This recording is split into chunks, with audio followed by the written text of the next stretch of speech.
Bonjour à toutes, bonjour à tous. Je suis content de vous retrouver pour cette année nouvelle. Meilleurs vœux à chacune, à chacun. Toi qui es en direct, toi qui es en salle. Waouh, vous m'avez manqué, hein. Vous m'avez manqué. C'est bien de retrouver des gens qu'on aime.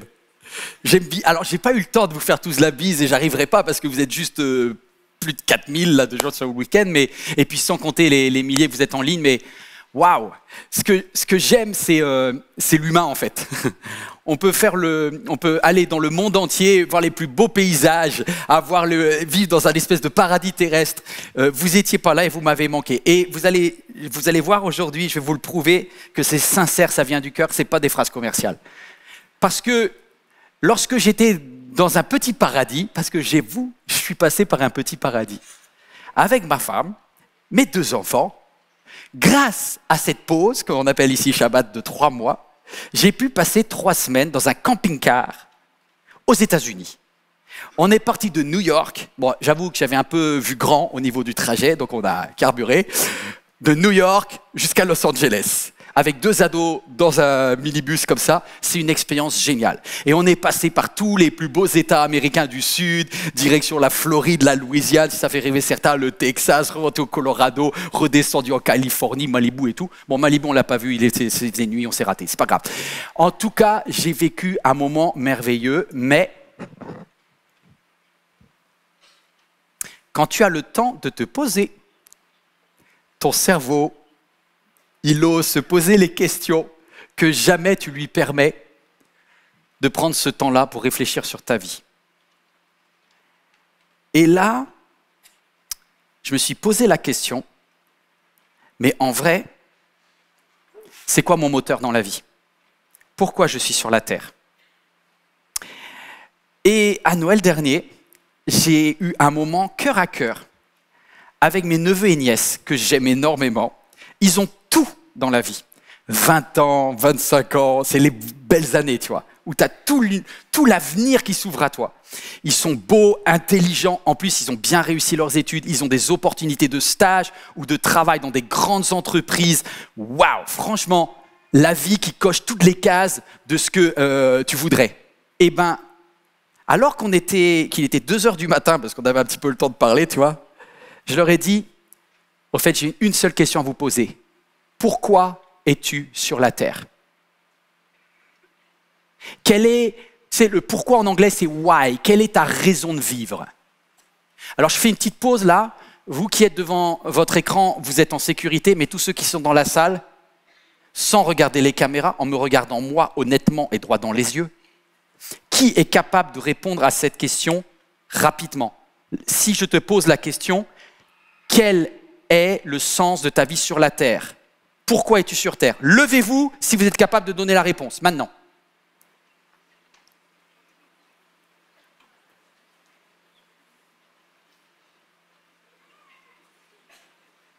Il y en a qui se disent, est-ce que je bluffe au cas où il n'aura pas le temps de vérifier?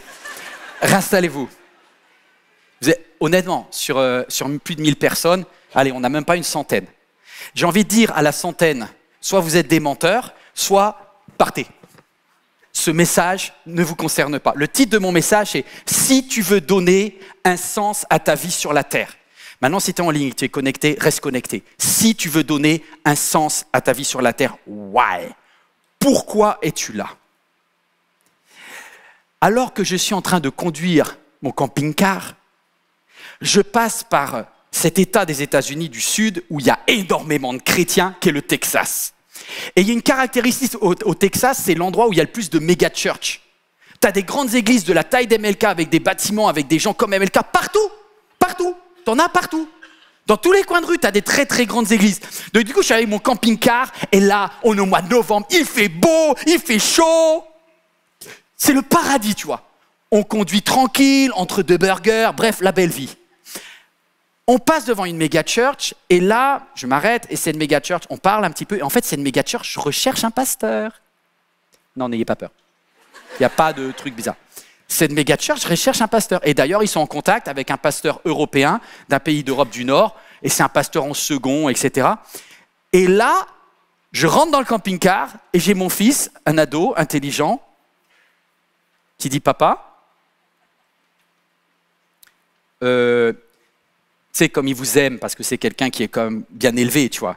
Il dit, si jamais on avait trouvé quelqu'un, ou on peut trouver quelqu'un pour te remplacer à MLK Paris, est-ce que pour notre famille, collectivement, tu pourrais envisager de basculer au Texas? Mais il était sérieux. Tu sais, tu peux raconter du flan, tu peux arnaquer quelqu'un qui est politique, tu peux arnaquer un grand donateur, tu peux même mentir au conseil d'administration. Mais à ton ado de 15 ans, tu prends un gros risque si tu mens. Parce qu'il te sonde, il te connaît. Alors j'ai dit, Ethan, je t'avais pas vu venir celle-là. Et en fait, la question qui sous-entend, c'est, est-ce qu'on fait un changement de vie comme ça? On aime tous des aventures. Il y a un petit côté aventurier en moi, mais je sais qu'il y en a en toi peut-être aussi. Peut-être tu es frustré, peut-être tu es heureuse dans ton travail, mais si une opportunité incroyable s'ouvre à toi, est-ce que tu la prends? Le gros danger, c'est de faire des zigzags dans la vie. Si tu n'as pas un why, si tu n'as pas une raison de vivre, un sens sur la terre, tu vas avoir tendance à être ballotté au cours des opportunités et à juste rien construire dans ta vie. C'est ce que j'ai expliqué à mes petits-neveux et nièces. Je leur ai dit, je vous aime de tout cœur, vous allez avoir les plus belles opportunités, mais si vous savez pas pour quelle raison vous êtes sur la terre, vous allez avoir beaucoup de regrets parce que vous allez enfiler les expériences de vie, vous avez enfilé les relations, vous allez enfiler les unes après les autres comme des billes, des nouvelles entreprises, et à la fin, vous serez tout sec, et vous direz, est-ce que j'ai vraiment vécu la vie que je voulais vivre? Surtout que là, je parle à des gens qui, comme moi, sont dans la Deuxième Guerre mondiale. Particulièrement des hommes. Vous savez, il y a quelqu'un qui m'a dit un jour, les hommes, ils font en général au moins une grande crise dans leur vie. Soit ils font 14-18, soit ils font 39-45. Et là, je suis à 44 ans, plus. Et je suis dans ma dernière guerre, normalement. Tu sais, où tu as envie de dire, allez, je balance tout, je change tout. Et il y en a qui font des grosses bêtises parce que justement, comme ils ont l'impression que leur vie n'a pas de sens, ils sont prêts à la claquer sur un coup de tête, sur une amourette, sur une opportunité. Est-ce que je suis prêt à prendre une opportunité brillante comme ça au Texas? La réponse que j'ai dit à Ethan, j'ai dit, je te le dis tout de suite et droit dans les yeux, mon fils, la réponse c'est non, je n'irai pas, mais je vais te dire pourquoi. Et là, à mon fils, je lui ai dit, écoute Ethan, je n'irai pas parce que je sais quelle est ma mission sur la terre. Pour moi, Yvan, ma mission sur la terre, c'est 1. Les personnes qui ont connu un système religieux qui les a broyés ou qui les a profondément blessés ou déçus. Deuxièmement, des personnes qui, ça c'est des personnes qui étaient des extraits religieux abîmés. Et le deuxième type de personnes à qui je sais que ma vie est donnée, et c'est le sens de ma vie sur la terre, c'est dans nos églises, dans les églises en général, dans les lieux religieux, il y a énormément d'orgueil. Et on a tendance à être très très méprisant pour les gens qui viennent du dehors, les gens du monde. Et il y a quelque chose qui me touche profondément, c'est lorsque quelqu'un qui n'a jamais eu accès à Dieu, qui toute sa vie a considéré qu'il était un nul et qu'il n'était pas digne de Dieu, et que cette personne dit « à MLK, j'ai trouvé une place. Ah, je suis heureux parce que je vais être une église pour les sans-églises. » Mais c'est tout. Les autres, circulez. Les autres, circulez. Il y a plein de meilleures églises qu'ici. Mais si vous êtes dans un de ces deux groupes-là, il y a quelque chose, clac, comme une corde qui résonne en moi, c'est mon why. Qu'est-ce que le why? Quentin, qu'est-ce que le why? C'est quoi le pourquoi? Pardonnez-moi mon anglicisme, je vais passer trop de temps au USA. Pardon maman, si tu n'aimes pas l'anglais, voilà, c'est une dédicace spéciale. Why, c'est pourquoi. Mais les jeunes, vous comprenez ce mot, vous l'avez vu. C'est ta raison de vivre. Lorsque tu as une raison de vivre, c'est deux choses. Le why, c'est vers où je vais, et une fois que tu as défini vers où tu vas, du coup, tu as l'énergie pour y aller. Quelqu'un qui ne sait pas où il va, il enfile les choses comme ça, il va nulle part, il vagabonde. Tu as besoin d'une révélation sur le sens de ta vie sur la terre. Mais tu sais, tu n'as pas envie de demander. Tu sais pourquoi tu ne demandes pas? Parce que tu as peur que la réponse est « il n'y en a pas ». Grand A. Il y a bien une raison à ta vie sur la terre, grand A. Le why te donnera une grande motivation. On va lire ensemble dans Éphésiens 2, chapitre 2, verset 10. C'est juste un verset. C'est un petit caviar que Dieu a écrit pour vous. Dieu nous a créés, moi, toi qui regardes ce message. Il nous a créés pour que nous menions une vie riche en actions pleines de bonté. Pendant des années, une vieille traduction disait que Dieu nous a construits pour une vie remplie d'œuvres bonnes. Je préfère la première version que je vous ai donnée et je vous dirai pourquoi. Beaucoup ici, et toi qui regardes ce message ou quelqu'un qui est en salle, lorsque tu rencontres Dieu, ça te met un espèce de shoot émotionnel et spirituel. Au début de ta rencontre avec Dieu, quand tu fais une rencontre personnelle, que tu as cet état où tu dis « mais Dieu existe, waouh, ta vie elle change ». Pendant quelques instants, il y a une espèce de tourbillon d'émotions dans ta tête et tu es super, tu es enflammé. Tu as un espèce de why gigantesque qui t'arrive dessus. Sauf que c'est un peu encore diffus. Et tu as tendance à faire cette prière. Seigneur, Dieu, maintenant que je sais que tu existes, je te demande une chose. Bénis-moi. Bénis ma vie sentimentale. Tu vois, là, c'est un peu galère avec cet homme-là, ce monsieur-là, il y a des embrouilles, tout ça. Sauve l'affaire. Dieu, tu vois, cet enfant, je prie, notre Père qui est aux cieux, aide-moi. Là, par rapport à ce travail, cette promotion, un petit coup de pouce, Dieu. Non, c'est pas de la corruption. Non, le dossier, tu le... Et en fait, on veut utiliser Dieu pour que Dieu bénisse ce que l'on fait. Vrai ou pas? Mentez pas. La plupart de nos prières, c'est « Seigneur, j'ai besoin de toi ». C'est pas mal. Mais il y a quelque chose, une dimension que tu n'as pas comprise. J'ai mis des années à la comprendre. Lorsque tu es un bébé spirituel, tu dis « Seigneur, bénis-moi, bénis ce que je fais. J'ai déjà choisi les études, maintenant viens à mon secours. » Alors que celui qui est mature spirituellement dit, et ça c'est Rick Warren qui l'a dit, « Ma prière n'est pas de demander à Dieu qu'il bénisse ce que je fais, mais que je fasse ce que Dieu bénit. » Je répète, ça s'affiche.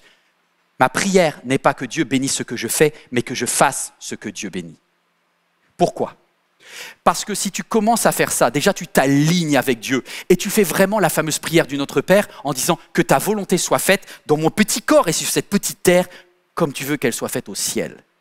Et cet alignement t'évite beaucoup de pleurs, t'évite beaucoup de larmes et t'évite beaucoup de zigzags dans ta vie. Et si tu n'as pas fait et que tu viens a posteriori, tu vas me dire, mais est-ce que Dieu bénit lorsqu'on ne lui a pas demandé? Oui, Dieu est bon, il vient à ton secours, mais quelle perte d'énergie!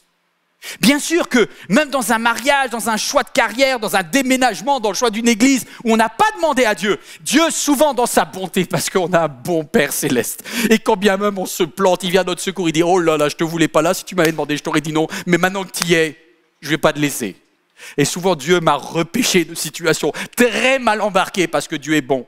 Mais qu'est-ce que j'ai pleuré? Je voudrais dire à quelqu'un, à toi qui regardes ce message, ne pleure pas, commence à demander Dieu, donne-moi de voir les choses que tu bénis, au lieu de vouloir faire mes choses et te demander de les bénir derrière. J'ai eu des moments dans ma vie où, et je ne veux pas être simpliste, c'est pas clair des fois le why. Écoutez bien ça.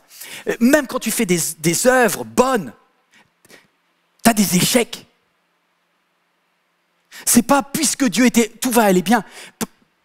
Si je suis très honnête avec vous, j'ai quelques succès dans ma vie dont je suis orgueilleux et fier, et je sais que ce succès est collectif parce que je sais à qui je le dois, mais quand même Dieu m'a permis de le vivre. C'est par exemple ce bâtiment, ce palais des congrès, il est juste magnifique, et qu'on ait réussi à faire ce palais des congrès, bah oui, j'en suis fier, voilà, j'en suis fier. Mais si vous aviez vécu l'accouchement que j'ai vécu, le bébé, tu le vois pas pareil derrière. Hein. Et lorsque on était en plein Covid, et que je me suis dit, je vais vivre en tant qu'homme, avec un projet, ce que certaines femmes ont vécu avec la perte d'un bébé et qui est épouvantable, c'est que tu l'as porté et tu ne vas pas pouvoir le délivrer. Et lorsqu'on était arrivé au bout et que le Covid a frappé, et là que j'étais sur mes genoux et j'ai dit, Dieu, qu'est-ce que c'est que le faux plan? Qu'est-ce que c'est que ce truc qui va flinguer avant que ça naisse quelque chose? Et du coup, j'étais là et j'en parlais à un pasteur qui s'appelle Patrick Boudéen et je lui dis, Patrick, et on est en train de mourir, on va couler, on n'aura même pas le temps de construire que on n'a plus l'argent, on n'a plus l'argent. On est foutu, le Covid, ça nous tue. Et il m'a dit cette phrase, il m'a dit, Yvan, je voudrais te dire une chose. Est-ce que Dieu a passé la commande? Je lui dis, qu'est-ce que tu veux dire? Il dit, est-ce que ce bâtiment, c'est ton idée à toi ou est-ce que c'est l'idée de Dieu? Je lui dis, non, sincèrement, je pense que c'est l'idée de Dieu. Il me dit, alors t'inquiète pas. Parce que lorsque Dieu va au restaurant, il laisse jamais une ardoise. Quand Dieu va au restaurant, il paye l'addition et même il laisse un pourboire. Donc tu es peut-être un peu flippé parce que tu ne vois pas Dieu dans ces moments-là. Mais Dieu est celui qui ne va pas te laisser en galère au moment de payer l'addition. Parce que si c'est les projets de Dieu, Dieu bénit les projets qu'il a décidés. Je me suis dit, ok, on y va alors. Et par la foi, j'ai continué et vous êtes là aujourd'hui parce que Dieu est celui qui honore sa parole.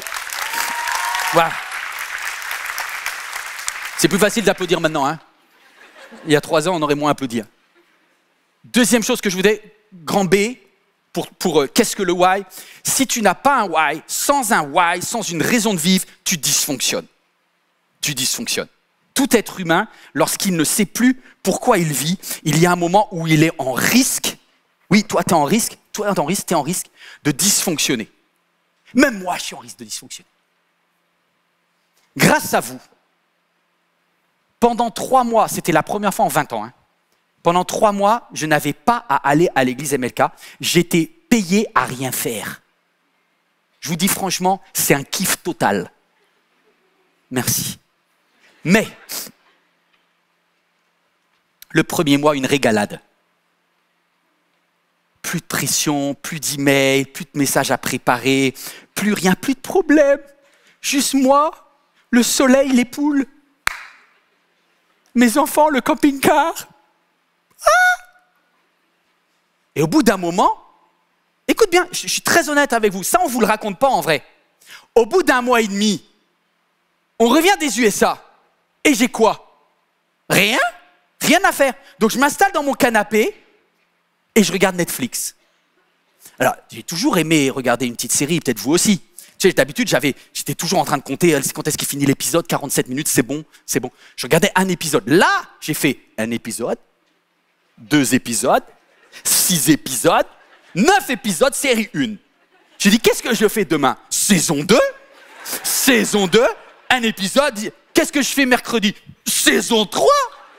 Et j'ai fait 4 saisons. Jeudi, j'étais comme ça, j'avais fait plus d'heures de télé que la totalité dans ma vie. Et j'étais dépressif. J'ai dit, mais purée, au début, j'aimais énormément la série. À la fin, je suis dépressif. Pourquoi? Parce qu'en fait, je me suis rendu compte que j'avais plus de raison de vivre, en fait. J'étais en train de regarder la vie des autres qui s'étale. Je voyais des héros, des gens bien, des gens, voilà, des défauts, etc. Mais moi, je n'étais plus dans ma mission sur la terre. Et c'est là que je me suis rendu compte, tu peux être dans un paradis. Tu peux être avec des cocktails à Dubaï, dans une piscine chauffée, et être dépressif. Parce que si tu n'es pas en train de vivre le projet de Dieu pour ta vie, tu ne seras pas épanoui nulle part. Les aspects matériels ne remplaceront jamais le trou qui est dans ton cœur. Ça sera juste des passe-temps, mais ça explose derrière. Tu sais, juste entre nous, comme ça. Pendant des années, là je parle à ceux qui sont vraiment comme moi, plus de 40 ans, hein, qui ont connu Johnny Hallyday, tu vois. Il y a un chant que pendant des années, quand j'étais jeune, je disais Johnny Hallyday, il s'est perdu sur ce chant, ça veut vraiment rien dire. Le gars, il n'avait pas de parolier, c'est pas possible. Il a fait un chant qui s'appelle « L'envie d'avoir envie ». Je dis, le mec, il s'est pas foulé, toi. L'envie, je sais pas que dire l'autre phrase, je dirais d'avoir envie. Ben, j'ai compris à 40 ans que l'envie d'avoir envie, c'est quelque chose de vachement rare, en fait. Parce que si, en vieillissant, tu te rends compte que tes rêves, paf, paf, paf, ils meurent. Tu es fracassé par les échecs, des fois aussi par ton orgueil, par tout ce que tu as raté. Et tu finis par perdre l'envie. Oh, il y a silence aujourd'hui, là. Alors, grand 2, Où est-ce que tu peux trouver ton why personnel?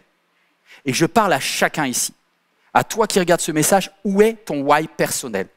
Grand A, ton why personnel, je vais te dire où il n'est pas déjà, parce que comme ça tu vas éviter de perdre du temps à chercher là-dedans. Ton why personnel ne se trouve pas dans des actions. Dans tes actions, il ne se trouve pas dans des choses. Dans des choses. Pourquoi? Parce que si tu vis pour faire et que tu analyses ta réussite, ta performance en fonction des cases que tu coches, tu n'as aucune chance d'être satisfait. Si ton but, c'est d'avoir une voiture, une fois que ta voiture a 200 000 km, c'est quoi ta raison de vivre? Au début, c'était ta BM de tes rêves, à la fin, c'est une vieille caisse. T'es comme elle. Si ton objectif, c'est d'avoir un appartement, tu vas dire, waouh, quand j'aurai l'appartement, quand j'aurai déménagé, je serai heureux. Non, en fait, depuis, tu as eu 2 enfants et l'appartement, il est trop petit, donc il ne te plaît plus. Et donc, c'est une espèce de course permanente. Si tu attends que les choses te rendent heureux, tu es dans un vide. Parce que les choses ne te rendent pas heureux. J'ai mis cette phrase, ça va claquer, pardonnez-moi, mais je voudrais que ça s'affiche. On se résout progressivement à redescendre nos ambitions à chaque fois qu'une épreuve démasque notre impuissance et notre orgueil. Oui, tu voudrais que ta vie, une fois que tu auras lancé ton entreprise et que cette start-up sera devenue autonome, tu seras devenu quelqu'un, tu seras devenue une influenceuse internationale, tu seras heureuse. Non! Non!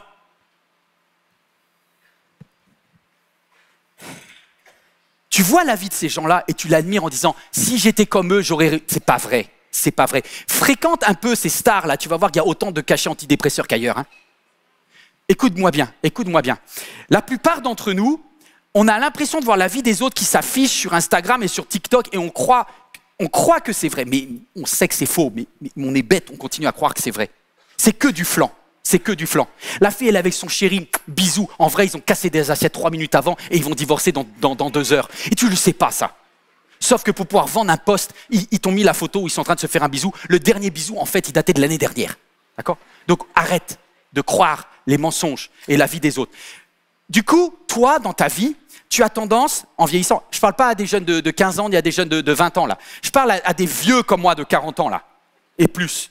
Au bout d'un moment, la réalité, elle te fracasse. Quand j'avais 17 ans, j'allais voir mes parents et je lui dis « Maman, moi je ne ferai pas ces erreurs-là. » Bah non, mais non. Et tu sais, tu es condescendant quand tu as 22 ans, tu vois la vie des vieux, là. Tu leur dis « Tu sais, tu chantes des chants, elle met du pain sur son balcon pour attirer les moineaux, les pigeons et tout. Elle n'a plus de vie. » Et après, tu vieillis. Et après, tu reconsidères les choses.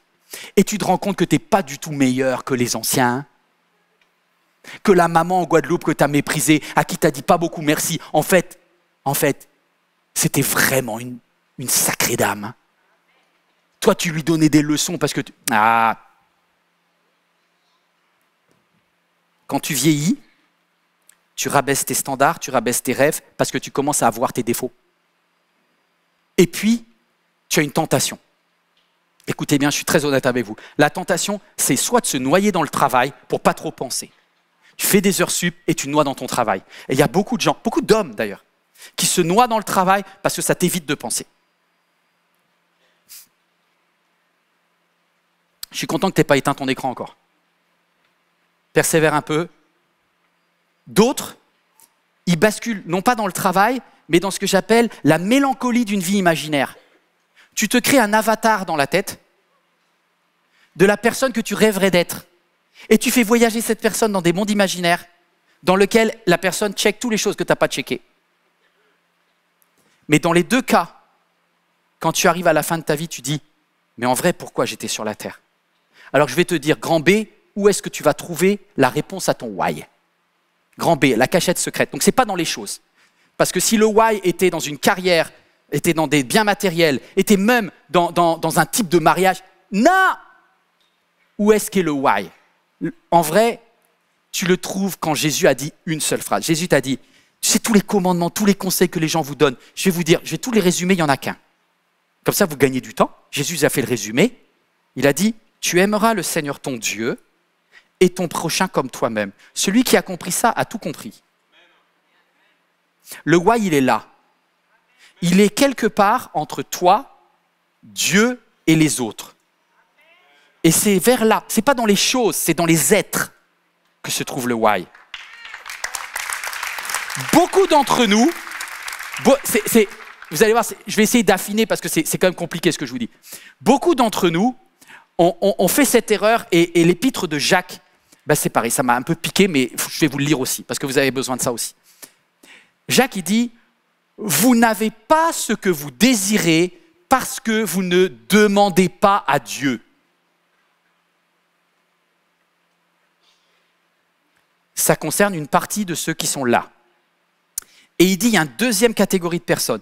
Ou bien, quand vous demandez, vous ne recevez pas, car vous demandez avec de mauvais motifs, vous voulez que l'objet de vos demandes serve à votre propre plaisir. Et c'est là où j'en veux un petit peu à Cosmopolitan et à tous les magazines de développement personnel, parce qu'on te dit que tu es la star de toi-même, que tu es le centre du monde, et que tu dois t'écouter ton corps, écouter tes... C'est bien, peut-être qu'on ne l'a pas fait assez dans le passé, mais il y a un moment où l'égocentrisme te mène nulle part, Ils te font croire que si jamais tu prends plus de temps pour toi, alors oui, on a besoin de plus de temps pour nous, mais on passe d'un extrême à l'autre, où c'est moi, je, il n'y a rien là-dedans. Tu ne peux pas être le why de toi-même. C'est pas possible. Ça ne peut pas être ton propre désir. Jésus dit, écoutez bien, ne demandez pas dans le but de satisfaire vos propres désirs. Alors qu'est-ce que... Bâtis des relations. Ton why se trouve dans les relations. D'ailleurs, juste, je vous fais une preuve de ce que je vous dis exact. Qu'est-ce qu'on écrit dans la tombe? Allez dans un cimetière et regardez qu'est-ce qui est écrit. Parce que l'avantage, c'est que sur une pierre tombale, tu n'as pas le temps d'écrire beaucoup de choses. Hein. L'espace, il est réduit, tu es obligé d'aller à l'essentiel. Quand est-ce que vous avez vu sur une pierre tombale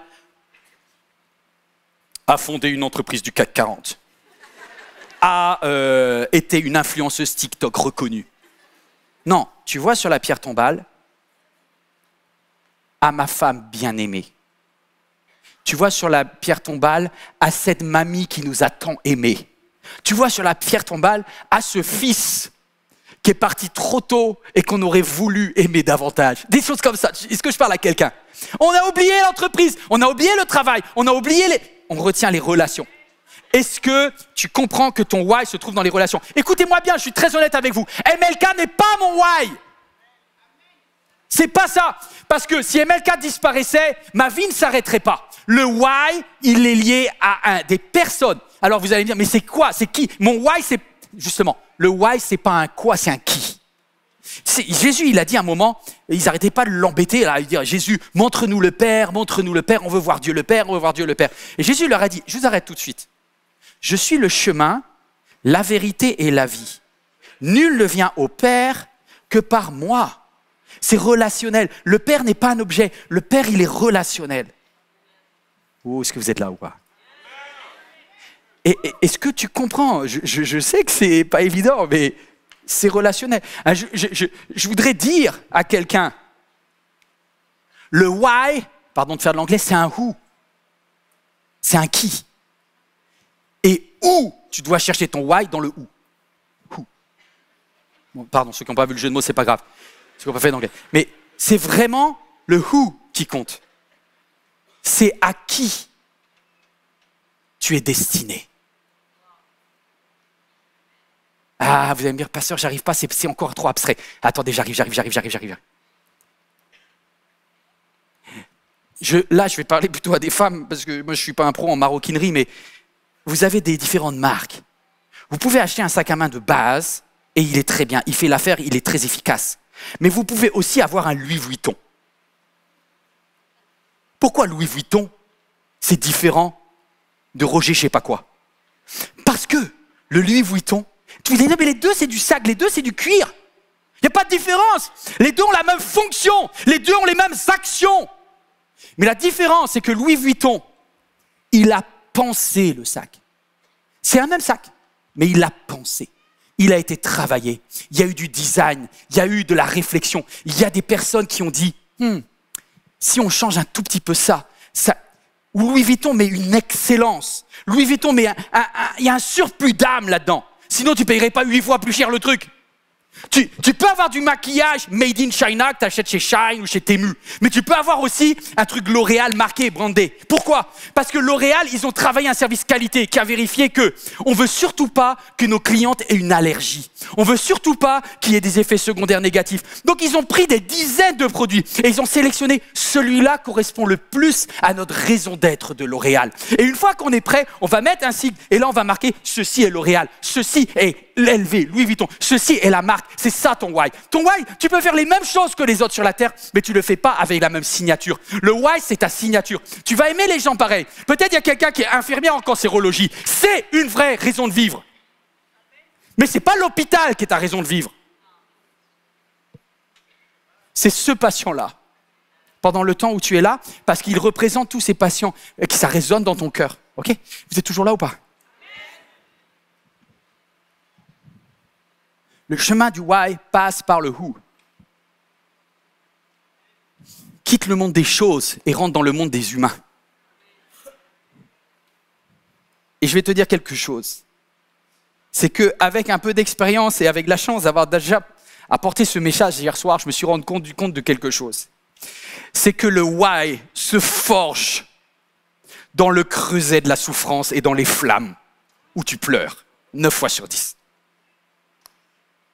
C'est pour ça que tu n'as pas toujours un why quand tu as 20 ans. Mais en vieillissant, tu comprends ta raison de vivre.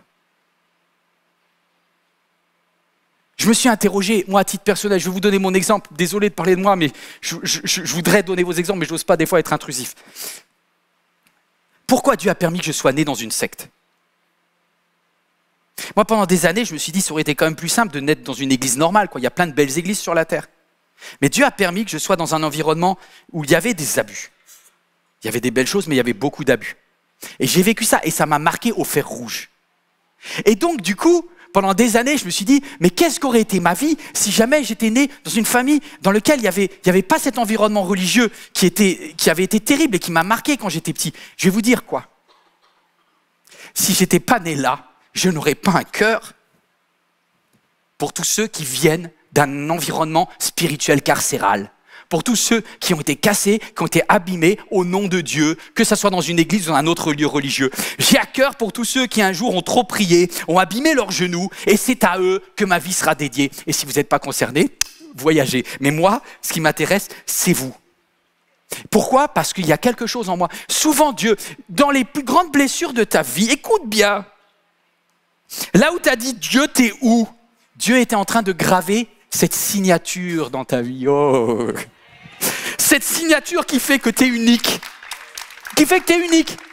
Est-ce que tu aurais voulu... Et là, tu vas mettre que des mots horribles. Hein, parce que Dieu n'était pas Satan. C'est Satan qui était à l'origine de l'inceste. C'était Satan qui était à l'origine de la violence. C'était Satan qui était à l'origine du divorce. Dieu n'était... Mais Dieu a pris ça. Il a dit, je vais transformer le mal en bien. Je l'ai fait dans la vie de Joseph, je le fais dans sa vie à elle. Et elle va devenir une signature spéciale. Et elle va faire des œuvres, comme tout le monde fait des œuvres. Il n'y a pas que les croyants qui font des belles œuvres. Il n'y a pas que les chrétiennes remplis du Saint-Esprit ou les chrétiens, les hommes de Dieu qui font des belles œuvres. Il y a plein de gens qui font des belles œuvres. Mais lui, il le fera avec ma signature. Avec ma signature. Waouh! Waouh! Et là, tu lis des versets qui sont un peu troublants, comme le verset de Hébreux 11, où tu dis, par la foi, ils ont vaincu des géants, par la foi, ils ont gagné des batailles, par la foi, ils ont conquis des pays. Là, tu dis, yes, yes, yes. Et là, c'est des trucs qui donnent des grands amen dans l'église, parce qu'on veut tous être des méga vainqueurs. Et dans Hébreux 11, tu vois la signature de Jean, il te dit, par la foi aussi, ils ont été décapités. Par la foi, ils n'ont pas vu les morts ressuscités. Par la foi, ils ont tenu alors que tout s'acharnait contre eux. Et le monde n'en était pas digne. Mais ils sont... Ouh, là, il n'y a pas d'amen. On veut tous faire partie du 1, pas du 2. Mais il y a des personnes dont la vie a été souffrance, mais elle a été saveur aux yeux de Dieu. Et quand ils arrivent au ciel, on en parle la semaine prochaine. La semaine prochaine, je vais faire la suite de ce message et je vais aborder sur prendre la hauteur. Restez bien connectés la semaine prochaine. Je termine, grand 3, ma conclusion. Comment décliner ton why en action?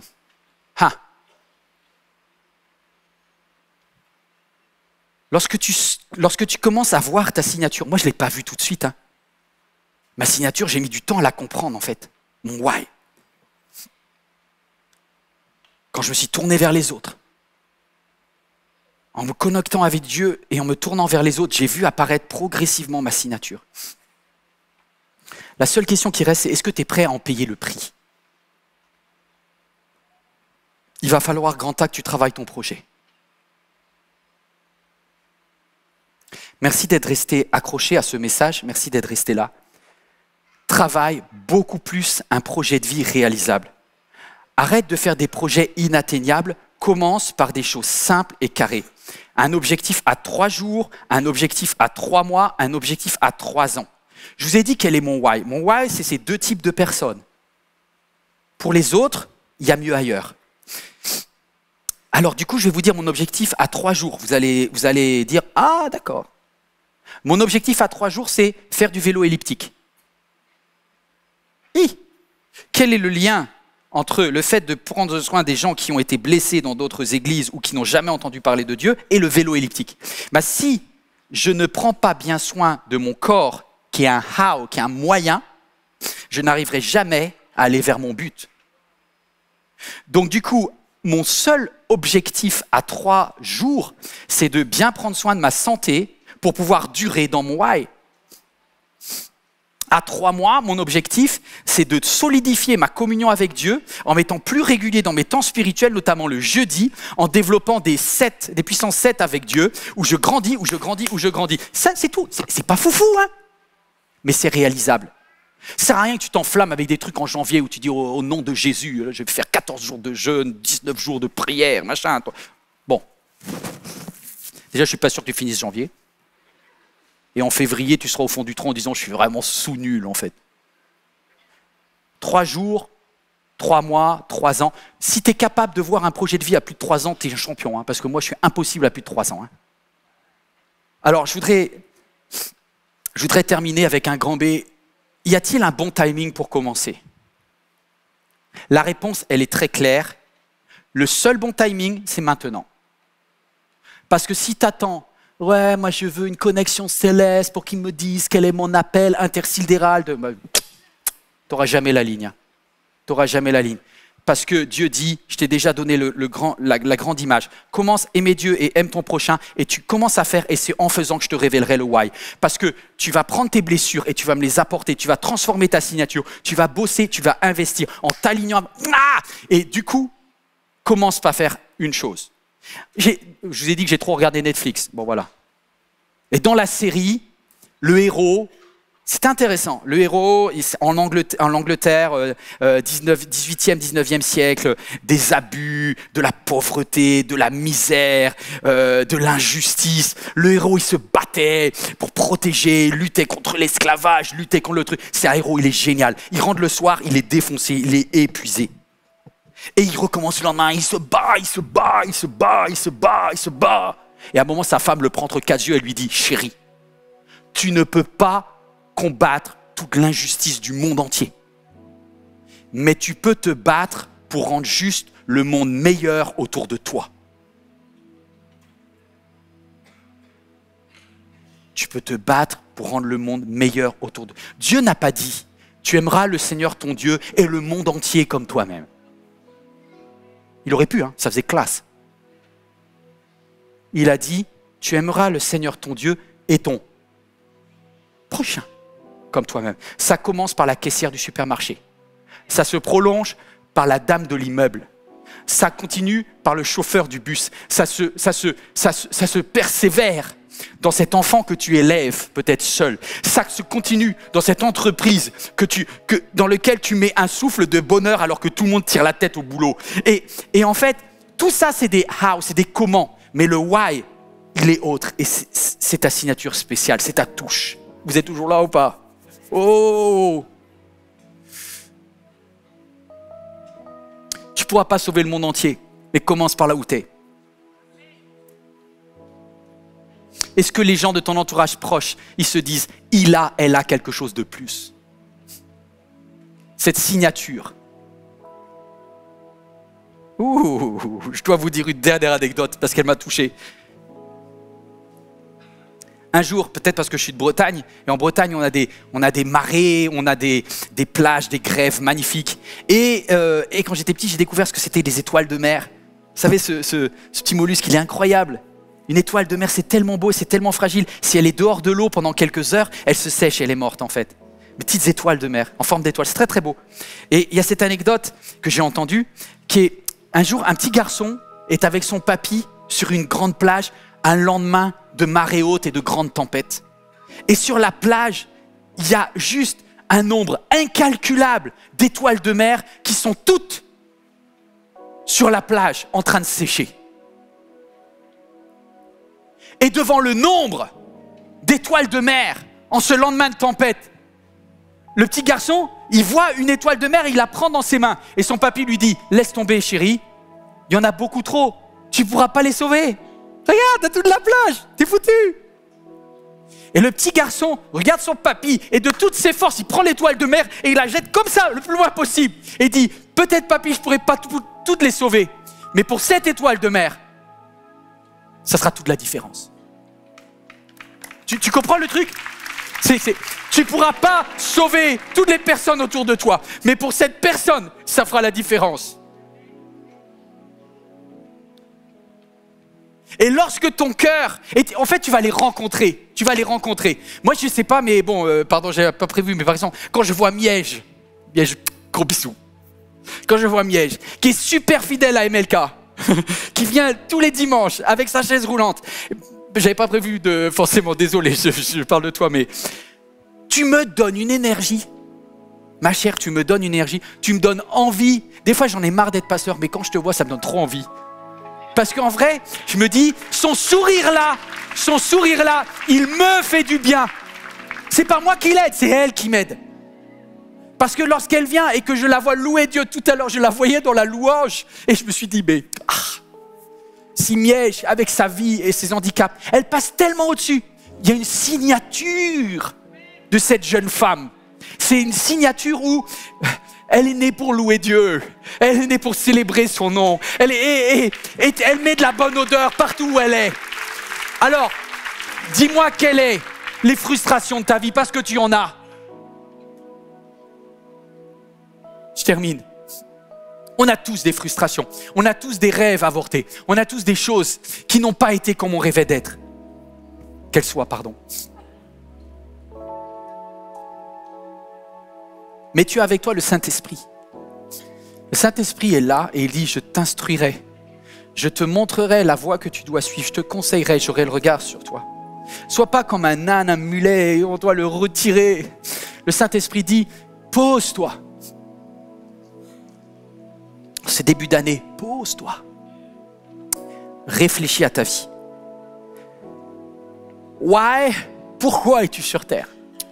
Tu ne trouveras pas la réponse. Elle se trouve dans le who. À qui es-tu destiné?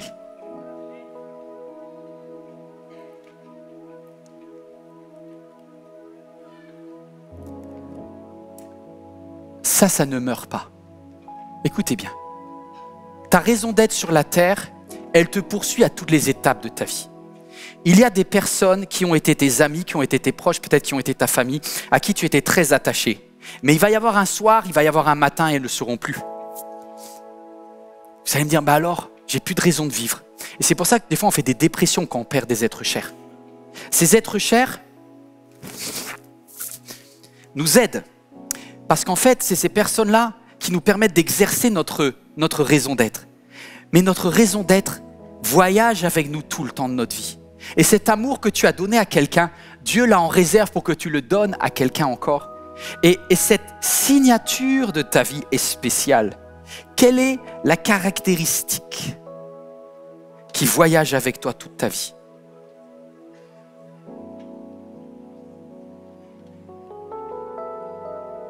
Seigneur, mets ta marque sur ma vie. Mets ta marque. Moi, j'aurais voulu avoir comme caractéristique le fait d'être patient, mais je ne suis pas patient. J'aurais voulu avoir, je sais pas moi, plein d'autres caractéristiques que je n'ai pas. Mais je sais une chose, c'est que j'ai un amour total pour les personnes qui ont été victimes d'abus ou pour des personnes qui ont toujours été méprisées par les lieux religieux. À vous, là, je vous embrasse et je donnerai ma vie. je ne pourrais pas faire grand-chose, mais vous êtes ma priorité absolue. Vous êtes ma priorité absolue. Et que si un jour MLK disparaît, eh bien c'est OK. Mais je retrouverai toujours ce peuple-là, parce que c'est mon peuple. Et je le chercherai et je le trouverai. Quand bien même je serai vieux, quand je serai à la retraite, quand je ne pourrai plus être pasteur, quand je ne pourrai plus marcher, quand je ne pourrai plus parler, du coup j'ai plus de sens à ma vie. Non. Je continuerai à essayer de trouver quelqu'un qui correspond à mon why, mon amour spécial. Et j'y mettrai pas autant d'énergie. Hein. Je lui donnerai pas 5 célébrations. Hein. Je lui donnerai 5 minutes et en tremblant avec un... Mais je le ferai de tout cœur. Et c'est pour ça que vous avez des gens, ils sont papis, ils sont mamies, mais ils vieillissent pas. Parce qu'il y a un truc qui brille. Leur signature, leur why. Je parle à des jeunes en cet instant. Brûle pas ta vie à des trucs qui servent à rien. Définis ton why. Focalise, organise tes priorités et déroule avec l'aide du Saint-Esprit. Est-ce que Jésus est numéro 1 dans ta vie? On va juste fermer les yeux ensemble. Et on va prendre ce chant qui dit: je veux voir Jésus. Et Jésus te révélera les personnes à qui tu es destiné.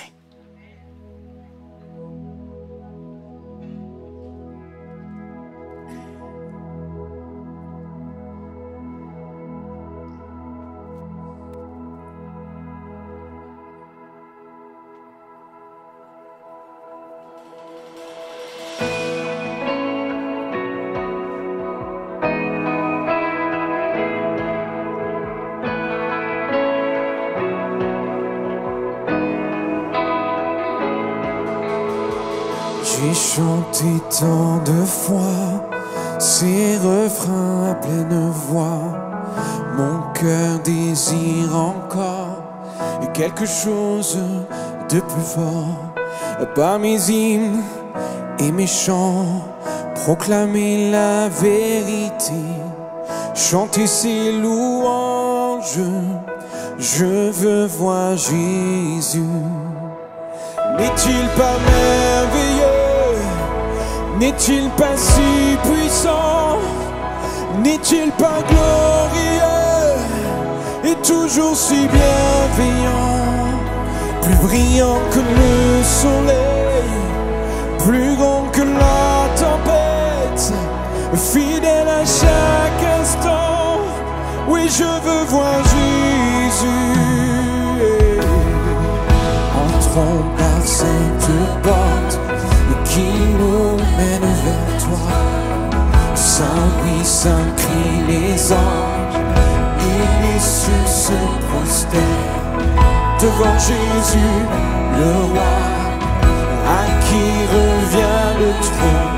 Et Esprit Saint conduit-nous, révèle Jésus. Oui, Esprit Saint conduit-nous, adorons Jésus.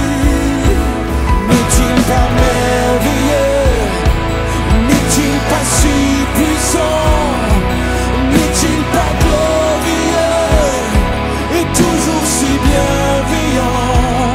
Plus brillant que le soleil, plus grand que la tempête, fidèle à chaque instant.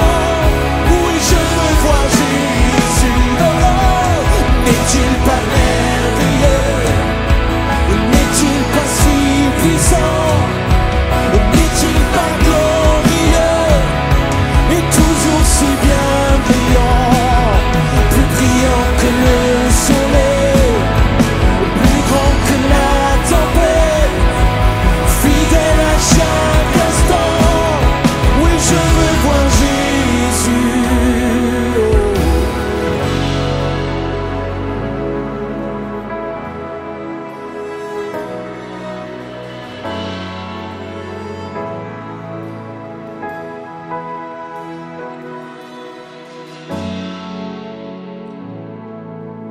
Est-ce que vous acceptez que je prie avec vous? Faut être honnête, hein. Des fois on rame dans notre vie, mais on a besoin d'un éclairage divin. Père, tu entends tes enfants ici. Quelqu'un qui est devant son écran en cet instant et qui te fait cette prière en toute sincérité. Révèle-nous, Père, à qui nous sommes destinés. Seigneur, Fais-nous voir la signature que tu as mise dans nos vies. La raison d'être, pourquoi tu nous as tissés dans le ventre de notre mère et tu nous as créés. Père, pour quelqu'un qui aujourd'hui est sincère dans cette prière, je prie pour qu'il y ait un éclairage divin. Je sais que c'est progressif, je sais que c'est en faisant, mais qu'à partir d'aujourd'hui, il y a un réalignement de nos choix avec la magnifique volonté de Dieu et l'amour qu'il veut qu'on donne aux autres. Pour ma vie, Père, garde-moi en toi. Et si quelqu'un a fait cette prière également, garde-nous toujours connectés à celui qui est la source, le sens de notre vie. Au nom de Jésus, Amen. Amen. Je vous retrouve la semaine prochaine, ça va être bien. Est-ce que ça vous a fait du bien un petit peu? Moi, je me fais du bien en fait. Il y en a, ils vont arriver lundi au travail. La collègue va dire « Ah, mais toi, t'es en forme aujourd'hui. T'as un truc que... » Je dis « Ouais, moi, je sais why. » Soyez bénis. Vous êtes magnifiques. En fait, vous êtes le sel de la terre. Vous êtes la lumière du monde. Vous êtes la signature de Dieu. C'est incroyable. C'est incroyable. Mais si vous ne savez pas trouver votre sel, pas trouver votre lumière, vous ramez. Les amis, merci à chacune et à chacun qui permet que ce rêve soit devenu réalité à MLK. Lorsque vous donnez financièrement, vous permettez à moi, vous m'avez permis d'avoir des vacances, merci. Mais par vos dons, par vos dîmes, par vos offrandes, vous avez permis que, non pas il y a un bâtiment qui soit construit, ça les bâtiments ils passeront, hein, mais qu'il y ait des vies qui soient impactées. Lorsque tu donnes tes revenus comme ça, tu dis je mets à Dieu cette part-là, parce que tu dis, ça résonne en moi. Et j'investis dans des choses qui ont du sens. Merci pour votre soutien. En tout cas, moi je voulais vous dire merci. Je veux donner.fr. Aujourd'hui, comme c'est un début de mois, on va passer par nos offrandes, on va passer par des paniers, on ne le fait pas tout le temps. Mais merci pour ce que vous avez mis à part pour Dieu. Et vous permettez à cette œuvre, qui est une œuvre spirituelle et humaine, de grandir. L'église MLK est très carrée, elle est bien organisée, il y a une vraie comptabilité, il y a des commissaires aux comptes, on fait les choses bien. Si jamais vous donnez et que vous avez un impôt sur le revenu, si vous avez une entreprise et vous avez également des impôts sociétés, sachez que vos dons dans l'église MLK sont fortement déduits de vos impôts. Je sais que ce n'est pas votre raison de le faire, mais utilisez votre cerveau et votre intelligence pour développer les why de votre vie, et ça en fait partie. Merci en tout cas pour ce que vous le faites. N'hésitez pas à écrire à la comptabilité si vous avez besoin. Juste une chose, on va se retrouver dimanche prochain. Les horaires ont changé, vous avez vu, on a rajouté une célébration. Il y a des centaines de personnes qui ont voulu venir aujourd'hui et qui n'ont pas trouvé de place. C'est pour ça qu'on a préparé la célébration, il y a une célébration supplémentaire à 16h qui est français-anglais, et celle de 14h est français. On fait un essai, on va voir comment ça va se passer, mais on essaye d'agrandir. Il y a plus de 5000 inscrits sur le week-end à MLK, c'est énorme. Merci de votre soutien. J'ai pas complètement de solution, je vais pas vous mentir, j'ai pas complètement de solution. Mais je dis Dieu, si c'est toi qui es à l'origine de cette œuvre, aide-nous dans l'étape d'après, parce que physiquement, je sais que ça va être limite. On est à 5 célébrations, je ne sais pas comment on va faire plus, quoi.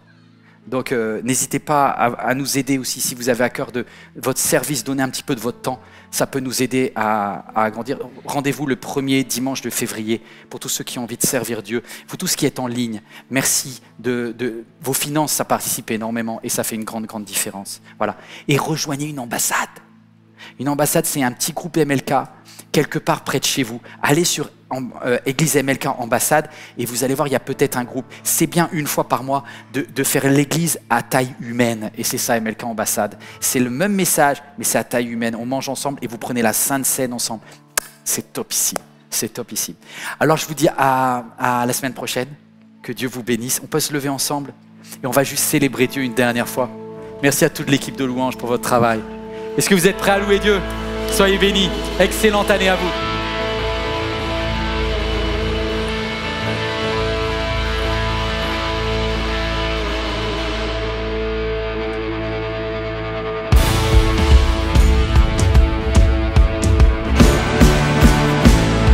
Oui, je viens sans peur, je viens sans peur t'exposer mes faiblesses, mes plus grands échecs. Dieu, tu les connais, mais tu me tends la main. Tu es le Dieu des montagnes, tu es le Dieu des vallées. Pourquoi me cacher? Ta grâce infinie saurait me trouver. Alors on déclare, rien n'est meilleur, meilleur que toi. Oh non, rien n'est meilleur que toi, Seigneur. Non, rien, non, rien n'est meilleur que toi. Oh, rien n'est meilleur, meilleur que toi. Oh non, rien n'est meilleur que toi, Seigneur. Non, rien, non, rien n'est meilleur que toi. On tape dans les mains, et on va déclarer: tu changes le deuil en victoire, des cendres immergent l'espoir, la honte est changée en gloire. Seigneur, toi seul peux le faire. Tu changes le deuil, tu changes le deuil en victoire, des cendres immergent l'espoir, la honte est changée en gloire. Seigneur, toi seul peux le faire. De la main jaillit la vie, de la main jaillit la vie. Par ta voix les eaux revivent, dans les flots s'ouvre un chemin. Seigneur, toi seul peux le faire. Seigneur, toi seul peux le faire. Rien n'est meilleur, rien n'est meilleur. Oh mon Dieu, Seigneur, mon Dieu.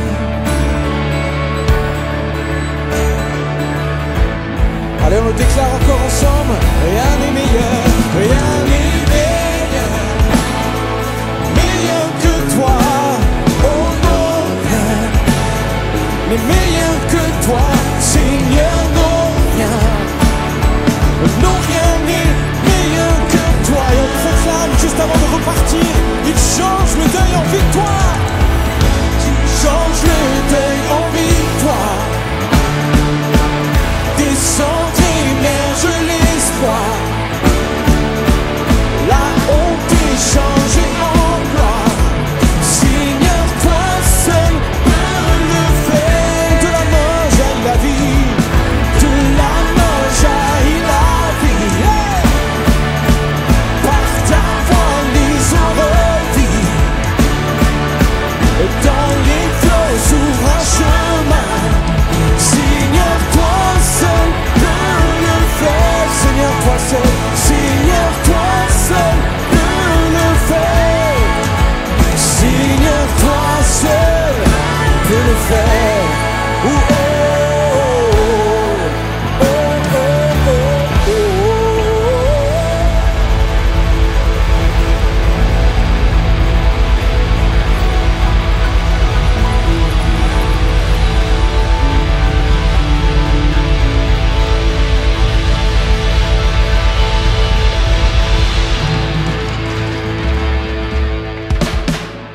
Cette vidéo t'a parlé?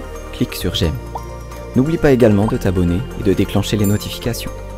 Si cette vidéo t'a touché, elle peut aussi faire du bien à ceux qui t'entourent. Prends 5 minutes pour la partager à un proche ou à un ami qui en aurait besoin.